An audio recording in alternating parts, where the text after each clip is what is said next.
प्रस्तुत है भीम आर्मी श्रृंखला की तीसरी और अंतिम कड़ी।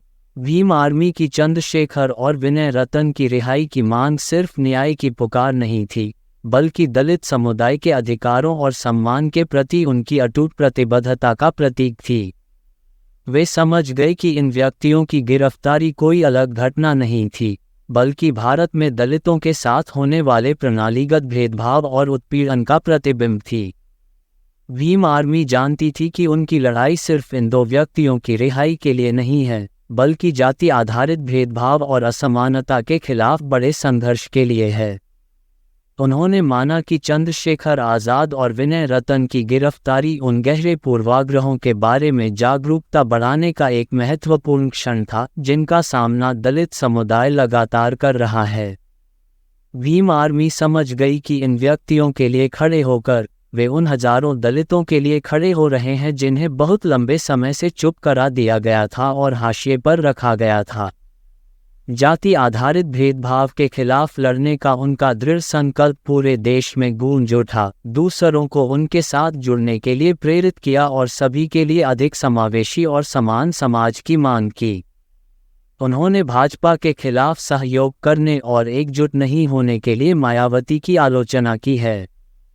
चंद्रशेखर का मानना है कि नई राजनीतिक पार्टी बनाकर वे लखनऊ में मजबूत उपस्थिति स्थापित कर सकेंगे और सत्तारूढ़ दल के प्रभुत्व को प्रभावी ढंग से चुनौती दे सकेंगे। हालांकि ध्यान देने वाली बात यह है कि चंद्रशेखर को बहुजन समाज पार्टी का नेतृत्व करने वाली मायावती से भी प्रतिस्पर्धा का सामना करना पड़ा है। इसके बावजूद उनका प्राथमिक ध्यान भाजपा का मुकाबला करने और चुनावी परिदृश्य में बदलाव लाने पर है।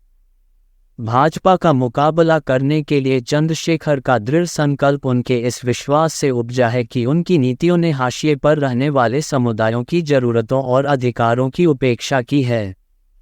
उनका दृढ़ विश्वास है कि लखनऊ में व्याप्त गंभीर सामाजिक मुद्दों और असमानताओं को दूर करने के लिए सत्तारूढ़ दल के खिलाफ एक संयुक्त मोर्चा आवश्यक है।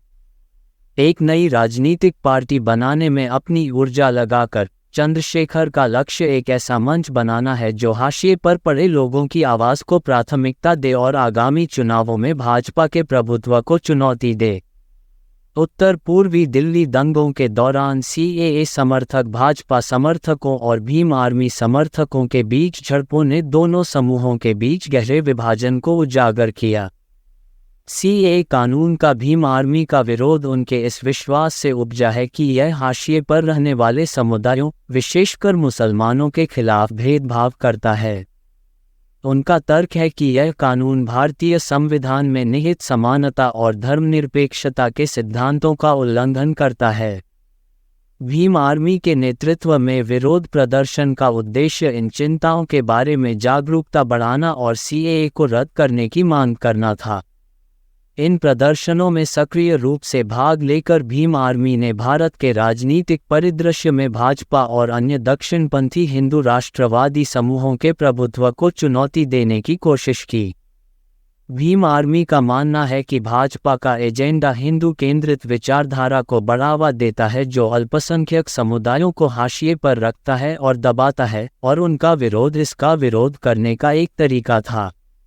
अपने समर्थकों को एकजुट करके और बड़े पैमाने पर प्रदर्शन आयोजित करके भीम आर्मी का उद्देश्य सरकार और समाज को एक मजबूत संदेश भेजना था कि सभी नागरिकों के अधिकारों और सम्मान की रक्षा और सम्मान किया जाना चाहिए, चाहे उनकी धार्मिक पृष्ठभूमि कुछ भी हो।